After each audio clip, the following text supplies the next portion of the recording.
You have to walk the talk. You have to be authentic as a leader. If you're not doing it, they see that. It is entirely universal. There's other people who are going through this. For me, a great leader needs to be able to marry three things: vision, systems, and people. Welcome to Leadership Moments. If this is your first time, and if you are returning, thank you for your support. This show is about leaders from all walks of life, leadership tips, and maybe even a little of what you wouldn't expect to help you in leadership.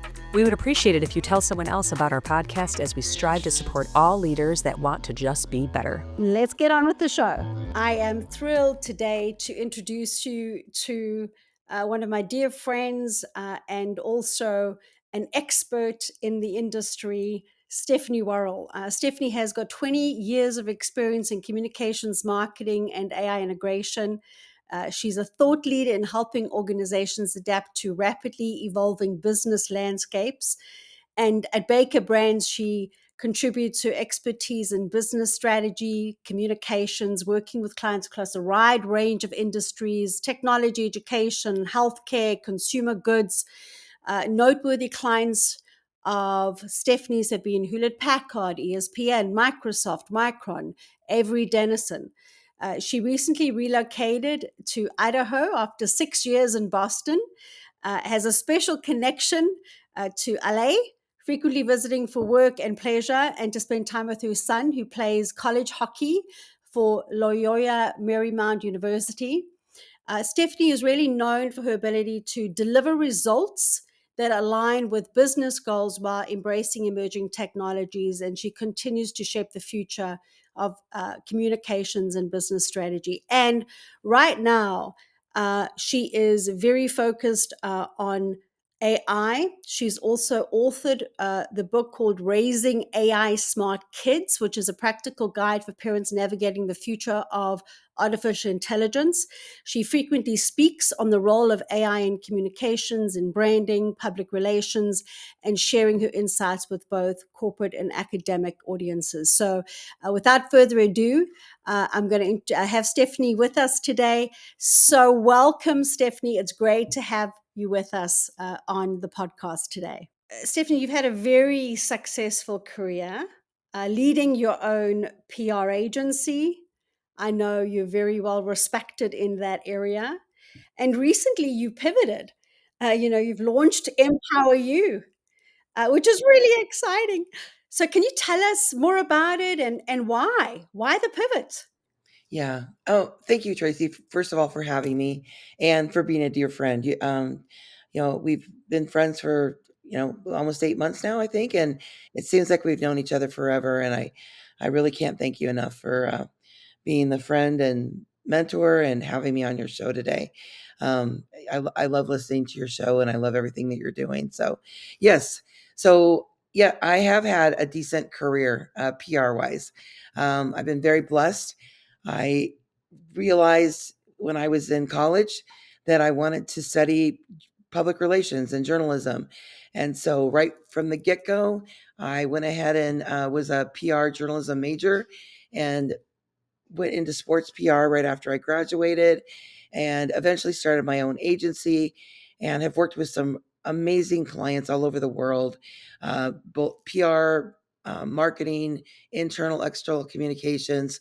And I've been really lucky. And I think the key to that, which kind of leads me to where I'm at today, is I have always been able to pivot, and I really focus on learning and what is, really happening in the industry that I love and passionate about, making sure that I'm always, a student of my profession.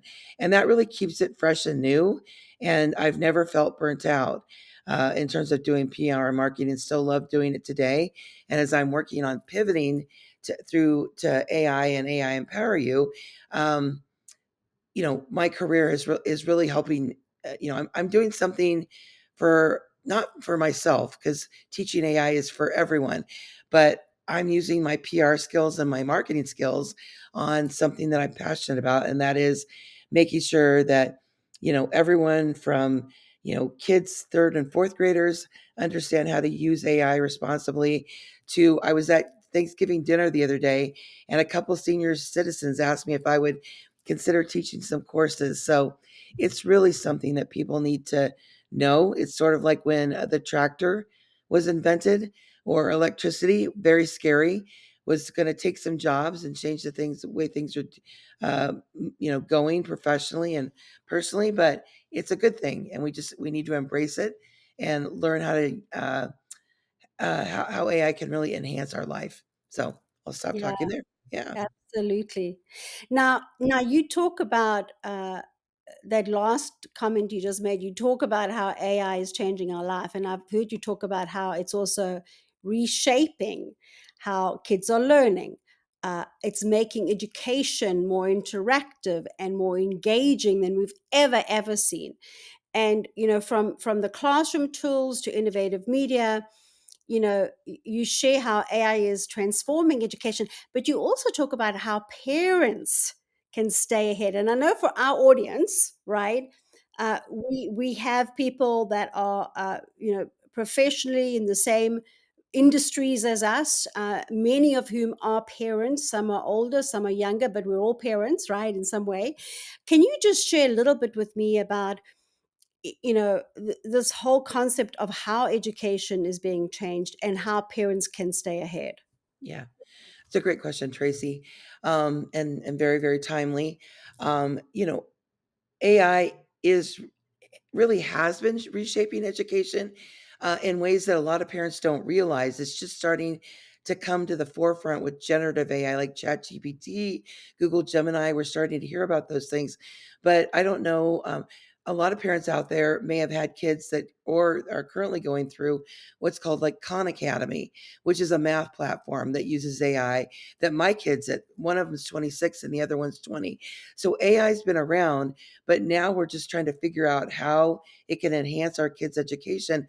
And it's so important these days because that's why I'm passionate about it. If we don't teach kids how to safely use AI, now back in my when my kids were younger, it was all about social media, and I think most parents will attest to we probably didn't do the best job around social media, educating our kids and ourselves about it. And now we're piling AI on top of it. And it's so important. And I see it transforming education in ways where everything from, you know, get tutoring, personalizing, customizing our kids' education, it all can be done. Like nothing makes me happier. Like I was working with a college student the other day, and he couldn't afford to go and have his headshot taken to go with his application materials, and we did AI headshots, and they looked amazing. And for $24, like he was able to do that. Kids being able to get ACT, SAT training. So where it starts is the parents. We can't lay it all on the schools and the teachers. They've got a lot going on, and we need to make sure that we're educating ourselves and that our kids get what they need now, like starting to understand how to use it safely, responsibly. It's not just about plopping your kids down in front of the computer. It's really teaching them how to use it to enhance and then prepare themselves for the future. Um, One of the things recently that's really made me even more and more passionate about this is I'm a college professor, and I'm really diving into seeing what the universities and schools are doing. What they're doing is they're just trying to get policy around AI. And so kids are not getting in their curriculum. So right now, you've got kids that went through COVID. They were educated at home, a lot of it, a lot of change, and now they're going to graduate, and AI is going to be required, and they're going to need to know how to use it. And a lot of kids do not know it's not in their curriculum. So what I'm doing right now is I've added some parent courses with a partner, so that are college student courses, so that kids can, understand how to use it in their current homework and daily, get the most out of it education wise. Use it without being afraid, without plagiarizing, and then teaching them no matter what profession they're going to go into. This is what you need to know about AI.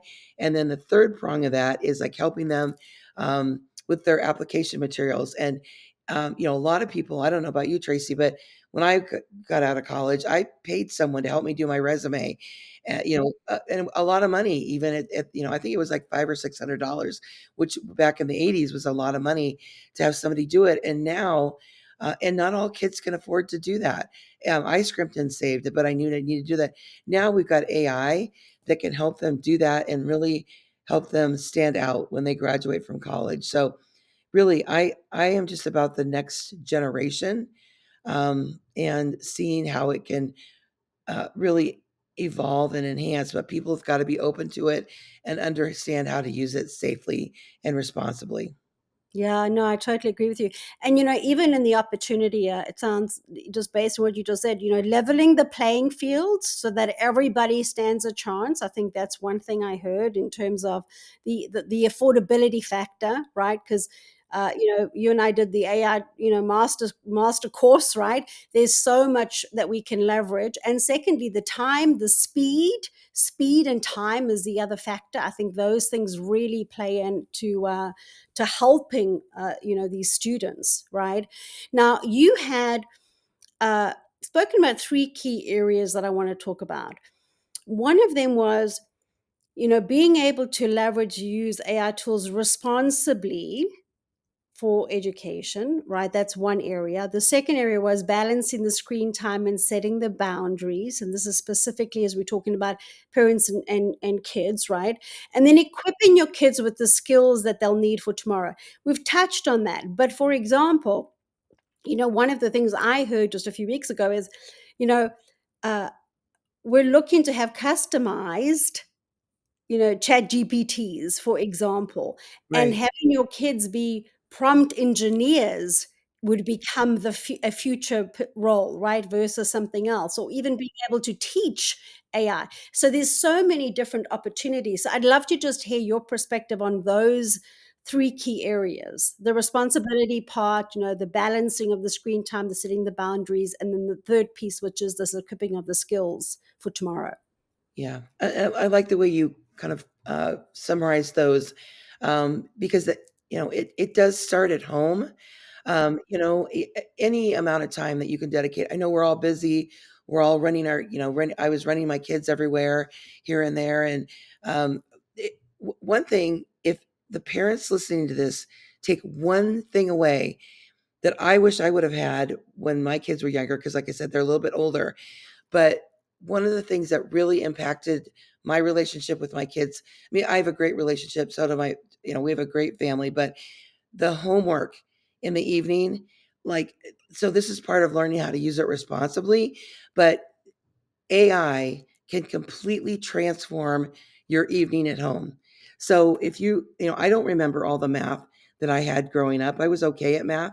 But you're sitting at home with your kids, they're crying, hungry, and you don't know how to help them with their math. And you have access to, I mean, at the most you're paying the $20 a month for the ChatGPT Pro. You can even use it for free, but you have a partner. You don't set your kid down in front of it and say, hey, do the math problem for them, but it can help tutor you. So, really making sure as a parent, you're a role model and you're using the tools, especially for homework. And that can be a level setter in itself. A lot of families can't afford tutoring. I So, love that. I yeah, hadn't yeah, even thought of that. I had yeah, never thought of it. I mean, quite frankly, I'm terrible at math. So if a child ever wanted me to tutor them, I mean, we would be in trouble. But I use ChatGPT as my buddy. It's my buddy, right? It's my brainstorming buddy. So exactly. on my word, that would be fantastic for parents. It can really help you with homework, Al. Which is what I call it, the homework hell that a lot of us went through when we were younger, and that a lot of you are going through now. So learn how, if anything, just to be a partner. The other thing that it can help you do with your kids and yourself is help get your kids organized. A lot of kids have attention issues these days. I have attention issues. And so it can really help, like, get your child organized, which is another thing a tutor can do. And instead of paying for it, you can actually, you have Chat GPT that can help your kids really get organized.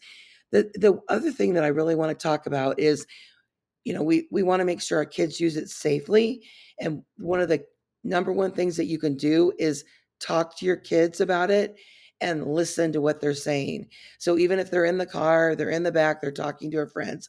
I've been at a couple of dinners where there's been kids, and as young as like second, third grade, they're bringing it up. Our kids are using it. So make sure you're having that dialogue with kids, because as much as we've just talked about how AI can be a wonderful thing, a wonderful resource for kids, education wise and homework wise, there are scary things to it that we need to make sure that we are our kids understand that there's still information. We're not putting personal information into ChatGPT. Same rules apply as social media and the internet as they apply to ChatGPT and AI platforms. We got to make sure that we are using it safely, and we're not just, there's kids developing relationships with it.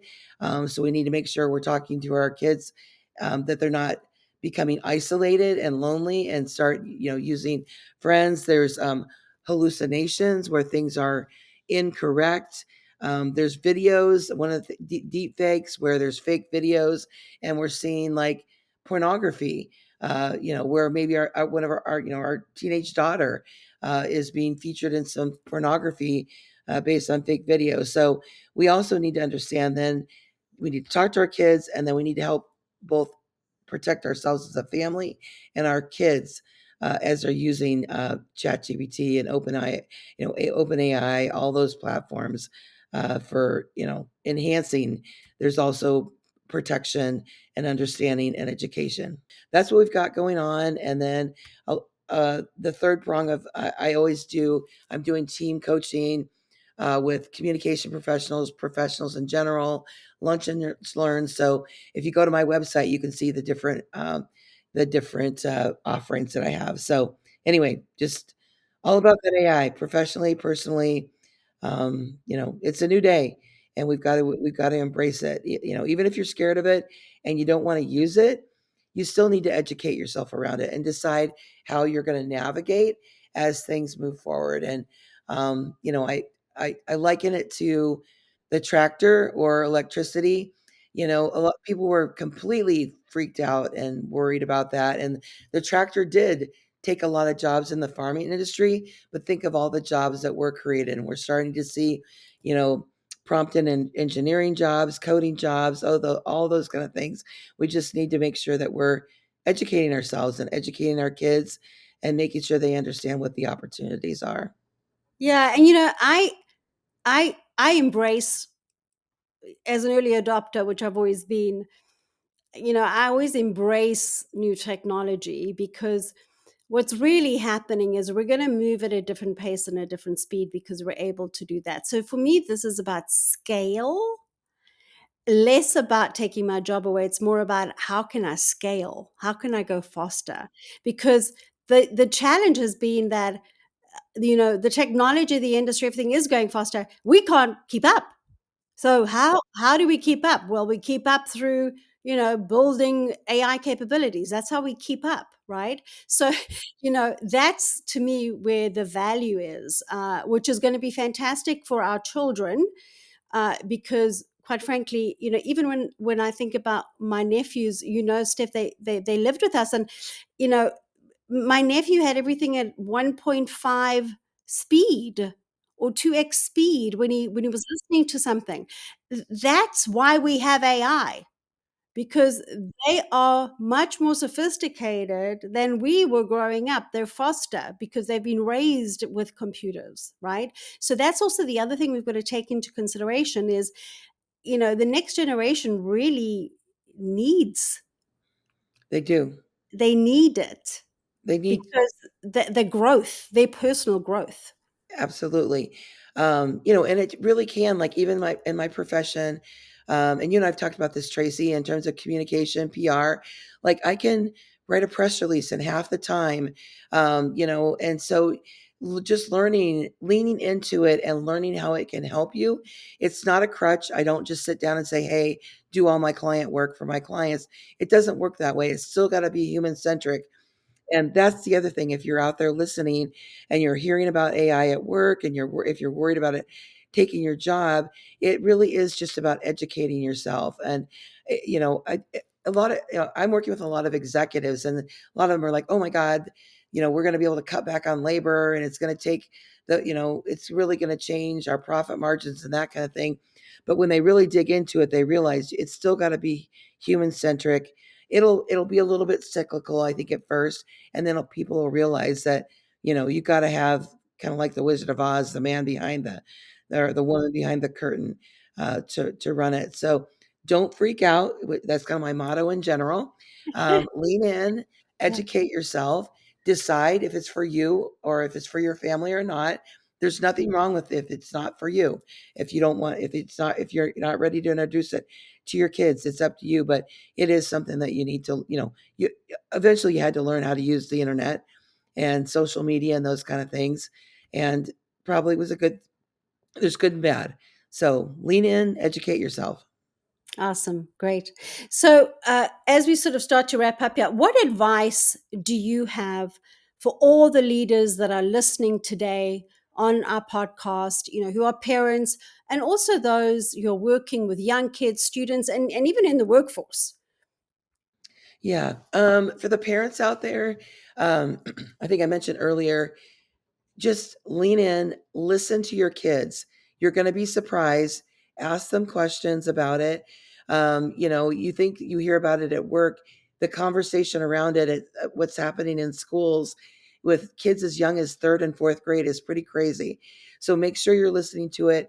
I do a lot of speaking to parents that are in the workforce, corporate entrepreneurs, those kind of parents that are doing all kinds of things for work.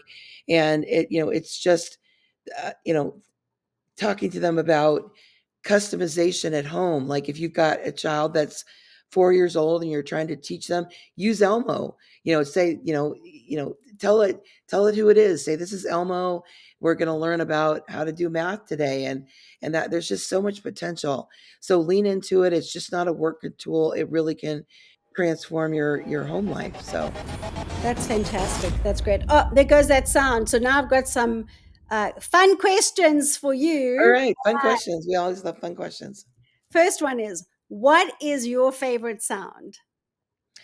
My favorite sound is I've got these wind chimes that are out on my back patio that we've had out there for probably 15 years. And they kind of, I've gone back and forth between Boston and Boise, and they kind of became white noise. And now that I've moved back and I hear them, it's so calming. And it's interesting. My son's at college, but he brought them up a few weeks ago. Like, I love coming home and I hearing those wind chimes. So I love the chimes on the back, and I hadn't really thought about how calming they make me feel, like at home and that kind of thing. So I love this. I love the sound of a good wind chime. So. That's amazing. That's awesome. The next question, what is the most unusual hobby you've ever tried or would like to try? Yeah. This isn't necessarily unusual, but back in my mid 40s, which wasn't that long ago, I decided that like a lot of us that are leaders, we have our goals and our bucket list things we want to do, that I wanted to do at least one marathon. I'm a little bit of a heavier set woman. So I started doing the run walk, and I did several of the rock and roll half and full marathons, which was kind of if you look at me, I just don't think you would think, oh, that woman's doing marathons and run walking. And so anyway, but I really came to enjoy it. And then, so yeah, just run, walking, exercising, that kind of thing. And then I always wished I would have learned how to play the ukulele. So my grandma played, and so that's on my list to do. And then the last thing, which I would love to do is, before I get too much older, is jump out of an airplane. Are you going to do that with me, Tracy? Will you jump out with me? I'm not jumping out of an airplane. I have not got that on my bucket list, to be What, clear. Tracy? I'm disappointed in you. Come My on. husband keeps saying, will you jump out of a plane with me? And I'm like, no, I'm not jumping Yeah. out of a plane with See, you. it's meant to be. Your husband wants you to do it too. Yeah, come on. Listen, I think we I got a bucket list, but that's not on it, as Well, you know. get with the program here, Tracy. I wanna see you. I thought you were my real friend. No, I'm just joking. I'm not gonna force anybody to jump out of an airplane, Yeah, but I because have always wanted to you jump know out of what an my airplane. concern is? It's not jumping out. My concern is that I'll be so frantic jumping out and so scared that I won't know how to open my parachute. That's my biggest fear is I won't know how to open my parachute. No, I think you're a smart woman. You can figure that out. So, Oh, anyway. too funny. All right, it's on our list. Hey, Stephanie, listen, so great to spend time with you. The work you're doing is amazing. And for everyone listening on our podcast today, the big takeaway here is go and check out Empower You. Go and have some conversations with Stephanie. The work that she's doing with her team is unbelievable, amazing, and I really believe she's onto something here. So take advantage of Stephanie's organization, Empower You, and we'll make sure that we have all the links and everything that you're able to access. So thanks everyone for joining us today. Stephanie, thank you for being on the Leadership Moments podcast. Always great to see you. And for our audience, remember, we all make a difference together. We do. Thank you, Tracy. Thanks for being so wonderful. Thanks, Stephanie. If you enjoyed the show, please go to leadershipmomentspodcast.com to subscribe to the podcast or on your favorite player, as well as follow us on Instagram and LinkedIn. You can also send us a message on what you like and don't like, or what guest you want us to have on the show. So until next time, This is Stacey Castor, and what doesn't challenge you won't change you. and I'm Tracy Ann Palmer. Be the change you wish to see in the world.